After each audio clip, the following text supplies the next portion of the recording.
Olá, bom dia pessoal, tudo bem? Espero que vocês estejam bem. Vamos para uma live exclusiva e eu vou falar algo que vocês tinham me pedido recentemente com aquela série de lives que eu fiz sobre serial killers e sobre a captura do Lázaro, né? A captura não, a morte dele, vieram muitas questões à tona, né? A mídia, pessoas que conheceram o Lázaro, essas pessoas que foram entrevistadas, amigos, pessoas que conviveram com ele, pessoas da infância, pessoas da cidade dele, parentes, e muitas informações vieram à tona de que ele sofria maus tratos, e algumas dessas reportagens eu compartilhei na página do Facebook, Comunidade Flor de Lótus, e muitas pessoas perguntaram, Virgínia, isso justifica? Porque parece que ele apanhava muito do pai, o pai tinha um filho preferido e não era ele, ele era o filho que o pai menos gostava, parece que a mãe negligenciava, enfim, saiu bastante coisa sobre tais informações sobre a infância dele, que ele teve muitos desamparos e foi muito maltratado na infância. E aí vocês começaram a perguntar, então, Virgínia, isso seria a causa? Então, vamos para a causa do que seria o que causa a pessoa se tornar um serial killer, tá? Em específico. Isso que eu vou falar está no primeiro link que eu coloquei aí no chat, que é www.fbi.gov states ou stats traço service barra publication barra serial traço murder. O que o FBI diz que o que é a causalidade da pessoa se tornar uma pessoa serial killer? A causalidade pode ser definida como um processo complexo baseado em fatores, de novo, biológicos, sociais e ambientais. Por que de novo? Porque eu já fiz um vídeo explicando a causa do transtorno de personalidade narcisista. E é a mesma coisa. Por que, que as causas são as mesmas, Virgínias? Para quem é psicopata, para quem é serial killer, para quem é narcisista? Segundo a psicanálise, são perversos. Uma pessoa com transtorno de personalidade narcisista, ela é perversa segundo a psicanálise. É farinha do mesmo saco com algumas diferenças, tá? Mas a psiquiatria divide, né, em subcategorias, mas para a psicanálise é perversidade e ponto. Uma vez que não é possível identificar todos os fatores que influenciam o comportamento normal, da mesma forma não é possível identificar todos os fatores que influenciam o indivíduo a se tornar um assassino em série. Assim como nós, né, não podemos dizer, eu tenho esse comportamento por isso, eu tenho depressão por aquilo. Como nós, ser humanos neuróticos, normais, nós, até para nós, né, não tem uma definição que dirá para um serial killer, que dirá para um psicopata. Foi demonstrado que a negligência e o abuso na infância contribuem para um maior risco de violência e violência futura. O abuso de substâncias, né, drogas, pode levar ao aumento da agressão e da violência. E há casos documentados de pessoas que sofreram ferimentos graves na cabeça e acabaram por tornar violentas, mesmo quando não havia histórico anterior de violência. Então, em alguns casos, psicopatas e serial killers se sofrem uma pancada, uma queda na cabeça, um golpe, modifica áreas do cérebro que são correlacionadas à empatia e aí passam a ter esses comportamentos. Pessoas que vieram de lares disfuncionais e algo genético, mas não exatamente hereditário. Tá? Pessoas que não têm ninguém psicopata na família também se tornam psicopatas. E há irmãos que vieram dos mesmos pais, das mesmas mães, em que o pai é psicopata, o filho nasceu psicopata e a filha não é psicopata, porque é todo um conjunto e não só um fator predominante. Cadê?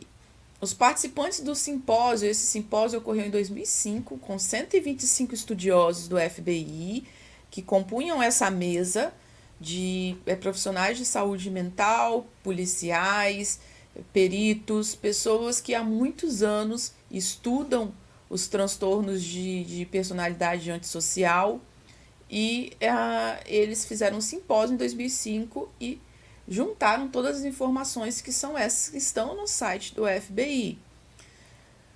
Nesse simpósio, os participantes concordaram que não há uma única causa ou fator identificável que leve o assassino em série. Em vez disso, há uma infinidade de fatores que contribuem para o desenvolvimento. O fator mais significativo, gente, é a decisão pessoal do assassino em série em escolher e perseguir seus crimes. De novo, repito, o fator mais significativo é a decisão do assassino em série em escolher e perseguir suas vítimas e seus crimes. A maior parte é decisão. Não existe um modelo genérico. Se fulano sofreu maus tratos, ele será psicopata. Ele tem genes na família, é hereditário. Foi porque isso. Não tem algo genérico. Tá? Os assassinos em série são movidos por seus próprios motivos. Os assassinos em série não estão limitados a nenhum grupo, né? É só homens, mas a maior percentagem realmente é de homens, mas tem mulheres que são serial killers, idade, raça, nada disso. Religião, as pessoas acham, a maioria dos psicopatas são os homens bombas, que são das religiões, né, islamismo e tal. Não, gente, não tem nada a ver. A maioria dos serial killers que são motivados sexualmente por violência erotizada durante o desenvolvimento. Para eles, a violência e a gratificação sexual estão inexplicavelmente entrelados em sua psique. Então, boa parte desses serial killers, eles cometem seus atos e tem uma ligação com a sexualidade, tá? Estudos encontram uma ligação entre maus tratos, abusos, apegos inseguros e separação frequente de cuidadores. Isso já é o segundo link aí que eu enviei no chat, tá, gente? Alguns pesquisadores acreditam que esses problemas da infância podem causar traços psicopáticos. Você não vai entender por que não psicopatia, mas traços psicopáticos. É provável que os traços psicopáticos resultem de vários fatores como genética, alterações neurológicas, paternidade adversa e riscos pré-natais maternos, como exposição a toxinas no útero, como, por exemplo, utilizar drogas durante a gravidez. Isso pode influenciar. Olha que coisa. E aí, já o terceiro ou quarto link que eu enviei aí, estudos geneticamente, né, informados, estudos genéticos informados das características de pessoas, de personalidades de psicopatas, encontram influências genéticas moderadas, bem como não genéticas. Então, tem um estudo sobre essa questão da genética, porque muita gente fala assim, eu mesma já falei aqui, erradamente, né, faço aqui uma ressalva, porque antigamente se dizia que o psicopata nasce psicopata e o sociopata se torna sociopata. Não é bem assim. Estudos mais recentes identificam que aqueles psicopatas que realmente têm alguma influência genética, porém outros não. É zero influência genética, ou seja, nem todo psicopata vai nascer psicopata. A dominância destemida e a antissocialidade impulsiva foram influenciadas de formas semelhantes por fatores genéticos e não correlacionados entre si.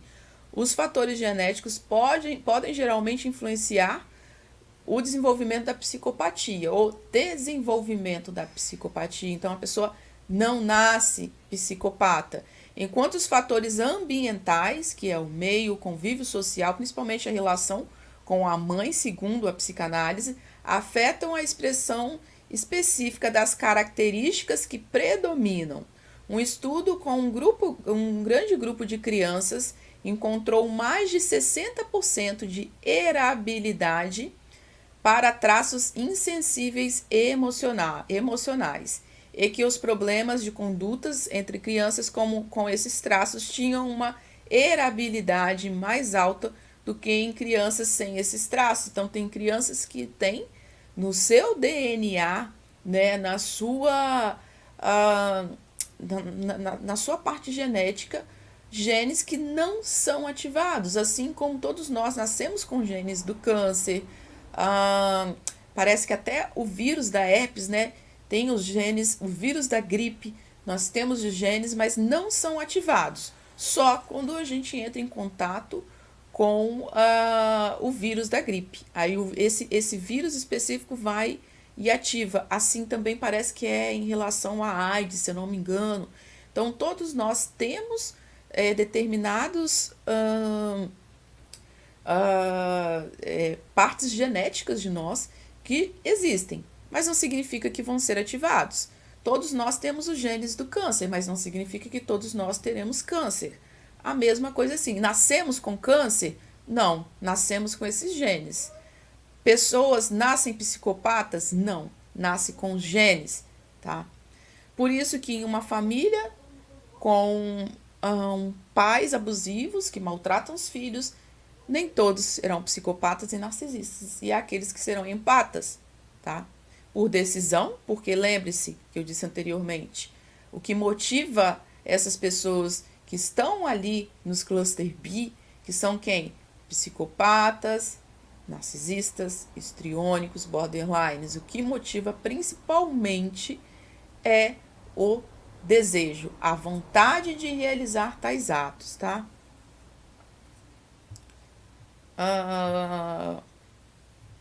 O ambiente, né, o que está em torno, por acidentes como o de Finnegan-Gage, sabe-se que o córtex frontal desempenha um papel importante no comportamento moral. Um estudo de Ferguson de uma amostra de homens de Londres, acompanhados de 8 a 48 anos de idade, concluiu o estudo de que fatores pontuam 10 ou mais, e aí tem uma sigla, né, aos 48 anos. Os fatores mais fortes incluíram ter um pai condenado, ter um pai que foi preso, né, enfim, ou uma mãe presa, ser fisicamente negligenciado, sofrer desamparos físicos, né? Falta de higiene, alimentação adequada, falta de carinho, afeto, baixo desenvolvimento do pai com o filho, e aí quando fala pai significa pais, né? Pai, mãe, baixa renda familiar e precedente de família desestruturada. Baixa renda familiar, Virgínia, mas eu sou pobre, eu não sou psicopata. Por isso que são vários fatores, não apenas únicos, mas sim únicos. Obviamente que uma vida econômica onde você passa fome, onde você está com uma dor de dente, não pode ir no dentista, onde você não tem como levar seu filho no médico, ele sente dor, onde essa mãe tem que trabalhar talvez em 3 empregos e essas crianças ficam sozinhas em casa. Para essa mãe conseguir manter a alimentação desses filhos, por exemplo, essa criança sofre desamparo por questões econômicas, tá? Outros fatores significativos incluem supervisão deficiente, ou seja, não olhar essas crianças ou essa criança, né? Ou deixar Deus dará, sorte, disciplina severa, né? Com maus tratos, com castigos degradantes, humilhantes, grande tamanho da família, e isso é quando essa mãe, antigamente era muito comum, né, ter 20 filhos. É impossível, gente, ter 20 filhos, e naquele tempo, né, não tinha meios, né, financeiros, principalmente, colocar pessoas para cuidar, e essa mãe, porque a mãe tinha que se virar com esses 20 filhos, então famílias grandes também tinham, e você pode perceber que se você olhar para a história da sua avó, você fala assim, Virgínia, minha avó, pelo que eu sei, ela é narcisista. Ela teve não sei quantos irmãos. Eram 20, eram 15. Um era esquizofrênico. Enfim, por quê? Não tinha como cuidar, não tinha meios de cuidar. Mãe jovem, mãe deprimida, classe social baixa e moradia precária. Também houve associação entre psicopata e tratamento prejudicial. Ah, também houve associação entre psicopata e tratamento por pares. Isso eu não entendi, gente. A tradução não ficou boa. No entanto, é difícil determinar a extensão de influência ambiental no desenvolvimento da psicopatia devido às evidências de sua forte heredabilidade. Tá? E a questão de se ter um pai ou uma mãe psicopata, sim, pode te trazer genes enquanto seu irmão não tem. Então você tem um gene dentro de você e seu irmão não tem. O gene de quê? Da perversão. Por quê? Todos os perversos são narcisistas. Então se você tem uma mãe que ela é narcisista ou que ela é psicopata, você pode ter esses genes, mas eles não foram ativados. Por isso que talvez a sua irmã, você diga, minha irmã é a cópia da minha mãe, ela é perversa igual. Por quê? Porque talvez ela herdou esses genes ou porque ela decidiu. Lembrando que a decisão é o fator mais importante. A maioria dos resultados psicológicos é causado pelos efeitos combinados de centenas ou milhares de genes. Os efeitos combinados de muitos genes respondem por cerca da metade da variação dos traços psicopáticos, ou seja, metade dos traços psicopáticos, lembre sempre, traços psicopáticos, é resultado, gente, de uma combinação de milhares de genes, milhares. Isso significa que algumas crianças nascem com maior risco de desenvolver psicopatia. Desenvolver. Um psicopata não nasce psicopata. Mas se ele já tem toda essa genética favorável e tem um meio, uma criação não favorável, é bem provável que isso será ativado. Aliado à decisão. A psicopatia é algo com que as pessoas nasçam. E aí, esse já é de outro artigo, do artigo... Cadê? FBI não, deixa eu falar aqui para vocês. Vou achar aqui o terceiro, primeiro, segundo. Não é o do PubMed, é esse outro aqui, ó. Acabou que ficou junto. Esse último, psicopatia.org.causes. O restinho dele tá aqui. É um site específico que se estuda, se fala e se estuda sobre a psicopatia. E aí, esses cientistas dizem, esses estudiosos dizem que ninguém nasce com psicopatia ou qualquer distúrbio psicológico. No entanto, algumas crianças nascem com alto risco de desenvolver psicopatia devido a fatores hereditários e genéticos. É a mesma coisa. Criança autista, ela não nasce autista, ela nasce com genes autistas. E aí pode ser ativado esses genes ou não. Por isso que tem muita gente que tem irmãos autistas, né? Eu vejo entre sobreviventes, a Virgínia sempre tem, ou é um irmão esquizofrênico, ou é um irmão autista, sempre tem é muito triste, né, gente? É muito triste, é muito triste. Por quê? Talvez você não herdou nem os genes da psicopatia de um irmão e talvez um outro irmão ou uma irmã herdaram esses genes. E aí, talvez esses genes do autismo nunca seriam ativados, mas por conta dos maus tratos na infância são ativados, tá? Não que todos os casos, isso é o que a ciência diz, tá?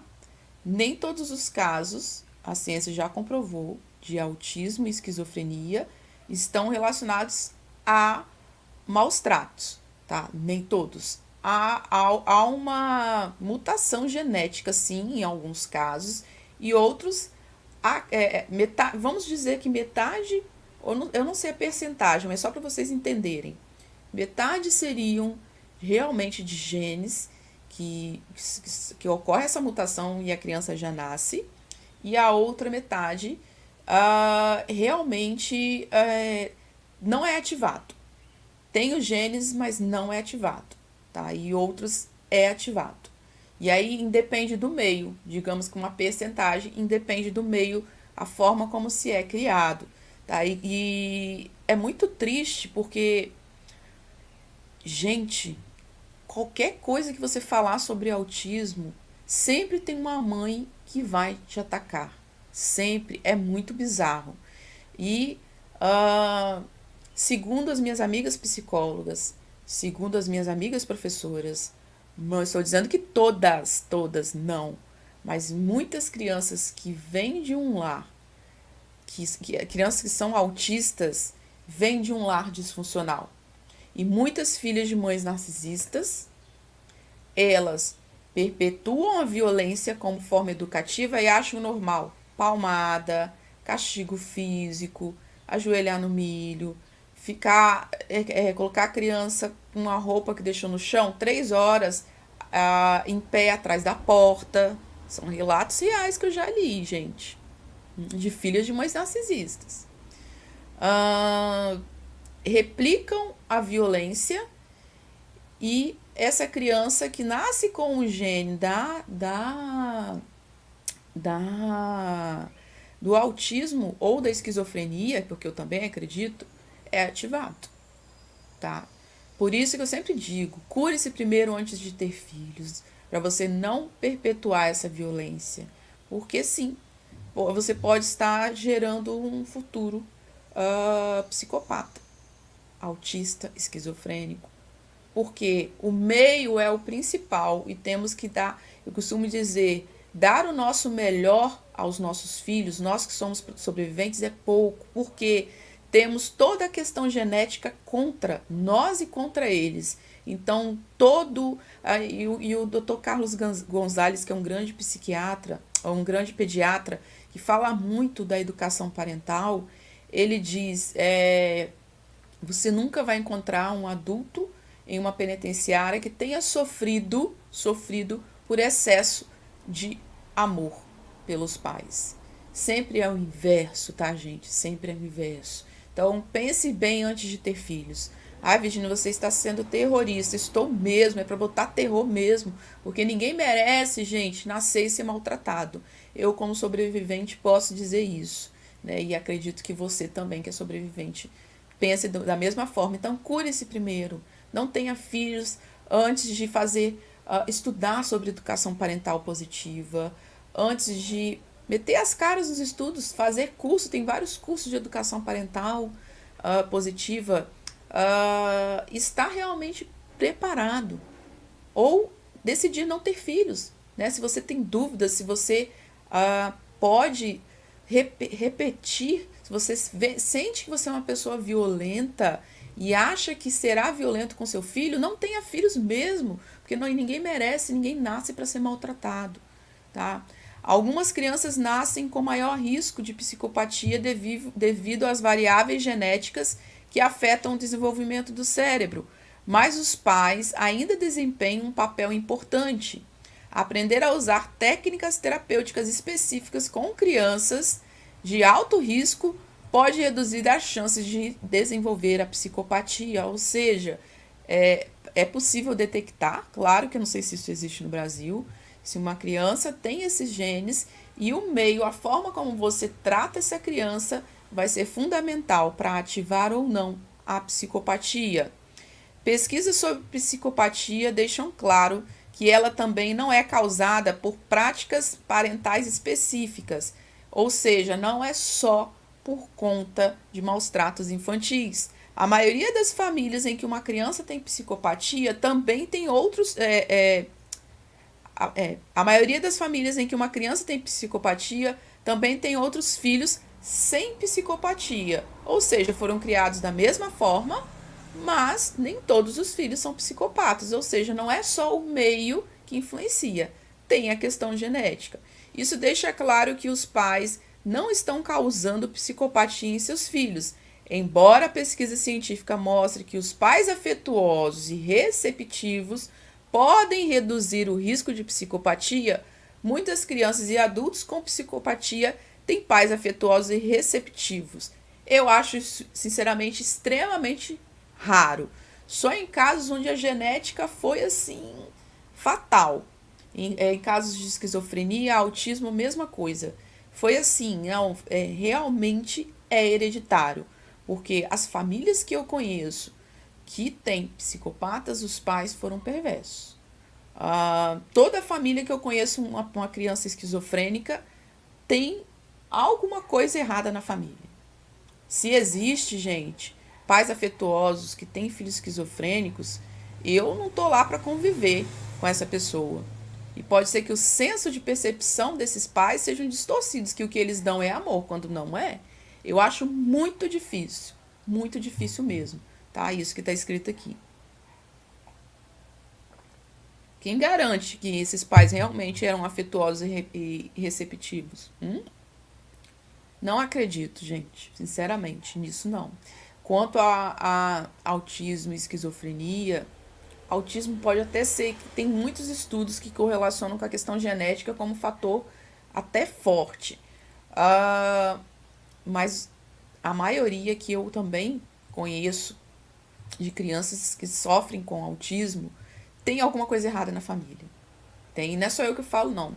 Quem é professor vai concordar comigo. A não ser que seja mãe de autista. Aí vai vir brigar, né? Vai vir xingar, é uma coisa horrorosa. Por aí você já inicia o seu olhar que tem algo errado com essa família. Porque, meu Deus, jogam pedras. Uma coisa horrorosa. Horrorosa. Uma vez eu publiquei sobre os benefícios da vitamina D, do protocolo Coimbra, para crianças autistas e a alimentação sem glúten. Porque realmente tem relatos, você vê as mães comentando, olha como meu filho melhorou com o protocolo Coimbra, que é o protocolo lá da vitamina D, retirando o glúten. Gente, compartilhei, não escrevi nada. Teve filho de mãe narcisista me xingando, falando que eu estava insinuando que o autismo a causa era a falta de vitamina D, uma coisa totalmente assim, sabe, sem nenhum fundamento. Então eu vejo que tem algo errado ali. Normal a pessoa não era, entende? E é o que amigas professoras também falam e terapeutas também. Antes dos 18 anos, a condição é diagnosticada como transtorno de conduta, tá? Não existe diagnóstico de psicopatia antes dos 18 anos. Não existe. Se essa criança tem comportamentos perversos, ela recebe o diagnóstico de transtorno de conduta. Crianças com transtorno de conduta podem mentir, roubar, ignorar as regras ou intimidar outras crianças. Quando as crianças são diagnosticadas e tratadas precocemente, a condição pode não continuar na idade adulta. Se o comportamento continuar, o diagnóstico se tornará transtorno de personalidade social aos 18 anos. Virgínia, mas tem casos de crianças que são maldosas, que são perversas, como assim? Não existe criança psicopata. Vai lá e xinga a psiquiatria.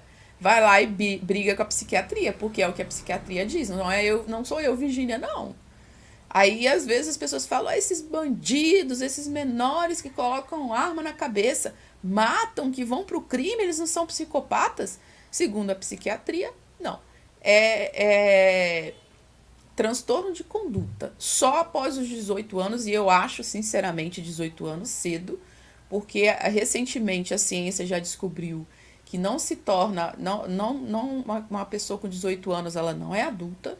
Era 21, se eu não me engano, agora foi para 24 anos. Ou seja, na minha opinião, antes dos 24, não se pode dar diagnóstico, no meu ponto de vista. Por quê? O seu cérebro termina só de...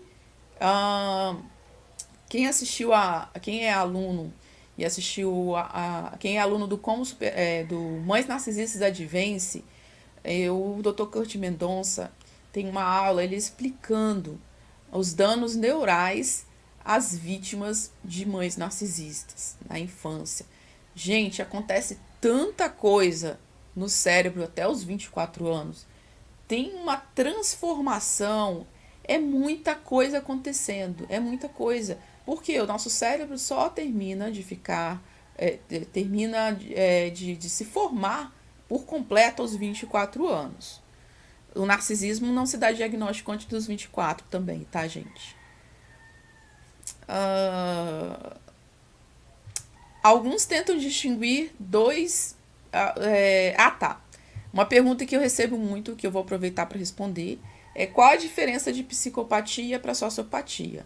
Alguns tentaram distinguir os dois pela gravidade dos seus sintomas. Um sociopata pode ser alguém que comete apenas pequenas transgressões que causam danos e angústias sérios a outras pessoas.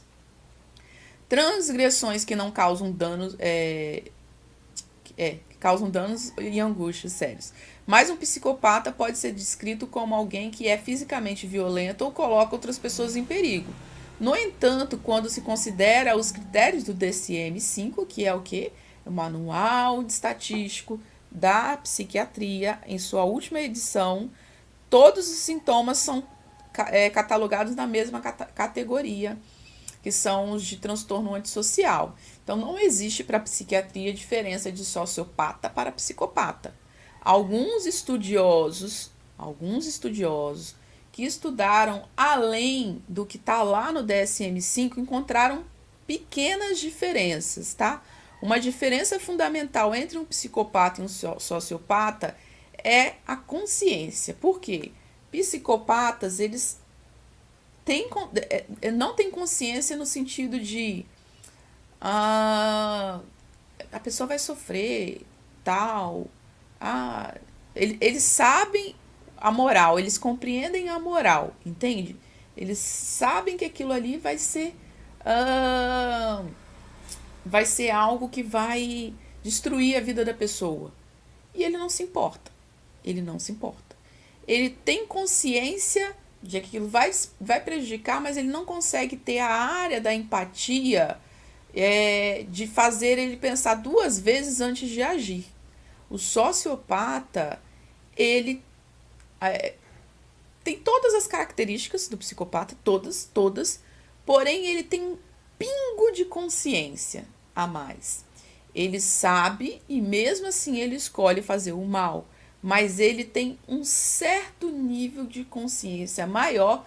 Sabe aquela voz que diz que está errado você fazer? É essa consciência que eu digo, porque o psicopata, o sociopata sabe que se te roubar, você vai ser prejudicado. Eles não têm nenhuma debilidade mental, eles entendem isso. Porém, a vozinha que diz, né? Não faz isso. É errado. Se coloca no lugar da pessoa. O psicopata é zero. O sociopata, ele tem um resquício dessa vozinha, mesmo assim ele escolhe fazer o mal. Isso não impede dele fazer o mal, entende? E seria, para a psicanálise, seria aí o superego. O psicopata ele não tem, é destruído o superego dele. E enquanto o sociopata tem um risquinho de voz interior que faz ele analisar e mesmo assim ele escolhe. Esse resquício de consciência, gente, na minha opinião, é também o que está na cabeça dos narcisistas. Eles têm, como os psicopatas, têm consciência, como os sociopatas têm consciência, não têm problemas mentais, compreendem que vão causar danos, escolhem, mas tem uma vozinha que diz: você tá errado. Mesmo assim eles escolhem. Que para mim é pior do que o psicopata, porque o psicopata nem voz nenhuma tem, entende? Então isso seria aí a diferença. Outra diferença também é que sociopatas, eles conseguem construir um mínimo de laços afetivos, né, por alguém em específico. E isso até bate com a psicanálise que o professor Fábio, o trabalho dele de doutorado é sobre a perversão. E ele, né, fez uma live no canal e ele explicou que há sim perversos. Quem são perversos? Psicopatas, narcisistas, né? Eles podem sim ter vínculos afetivos, mas é um vínculo egóico. Eles criam uma simbiose e maltratam até as pessoas que amam para se maltratarem. Então, eles têm sim uma ligação emocional, mesmo que egoísta, mas alguns deles têm essa capacidade de criar vínculos afetivos. Os sociopatas, no caso do que esses estudiosos dizem, são sociopatas.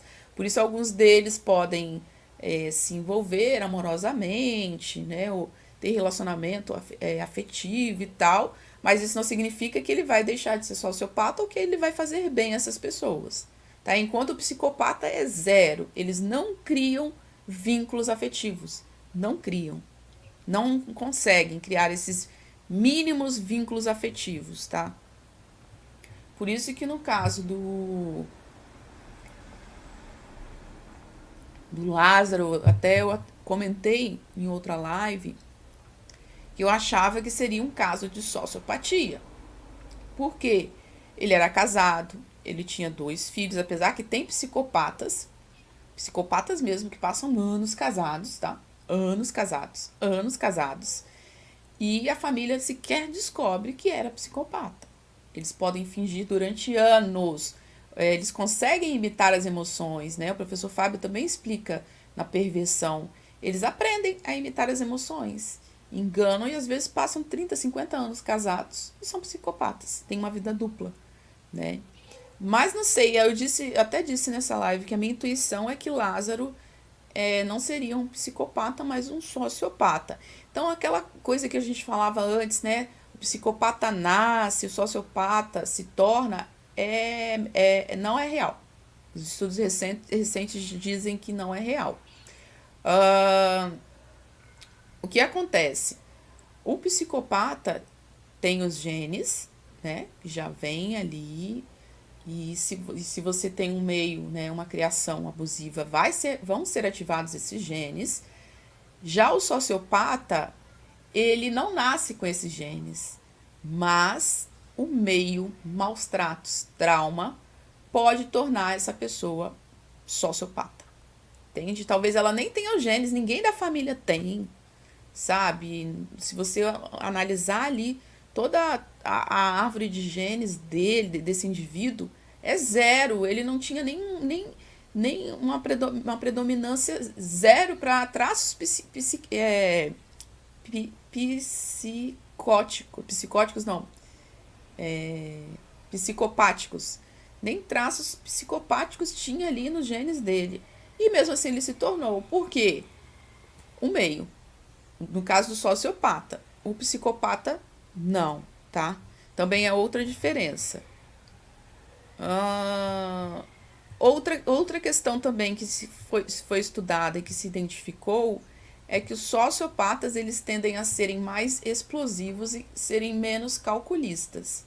Já os psicopatas são mais frios e mais calculistas. Por isso é mais comum encontrar sociopatas presos, porque cometem crimes de explosão de fúria, do que os psicopatas, que às vezes passam a vida inteira sem serem presos. Então, são diferenças que não estão no DSM-5, mas que outros estudiosos dos comportamentos antissociais encontraram essas pequenas diferenças, tá? Quem assistiu a live do 7 sinais de uma pessoa psicopata, né, muita gente comentou, Virginia está falando da minha mãe, agora eu não sei se ela é narcisista ou psicopata. Exatamente. Por que os traços são parecidos? Porque todo psicopata, ou 90% dos psicopatas, são narcisistas, mas nem todo narcisista é psicopata. Mas, como diz o Dr. Kurt Mendonça, farinha do mesmo saco. É espectro, gente, é um espectro. A maldade existe ali sim, independente se é narcisista ou psicopata. O que nós temos que fazer? Temos que nos afastar dessas pessoas, identificar e se afastar. É o que a gente pode fazer, não tem como mudar. Deixa eu ver se tem perguntas.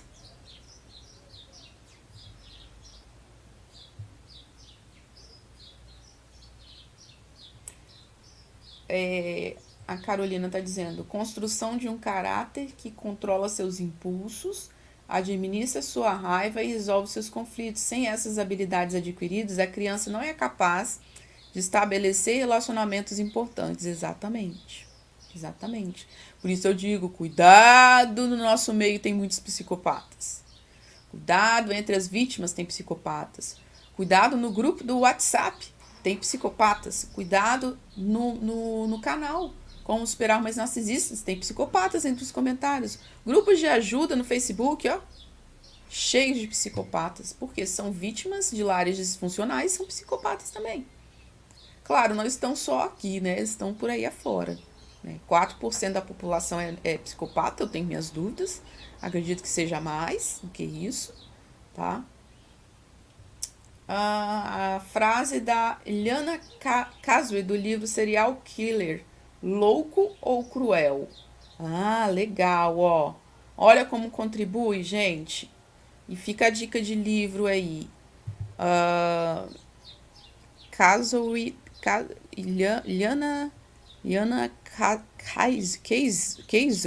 acho que é assim que fala.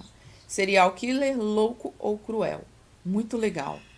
Bom, não tem perguntas, eu quero agradecer vocês. Nos encontramos na nossa próxima live. Um abraço para todos. E já desejo aí um ótimo final de semana. Beijo, gente. Tchau, tchau.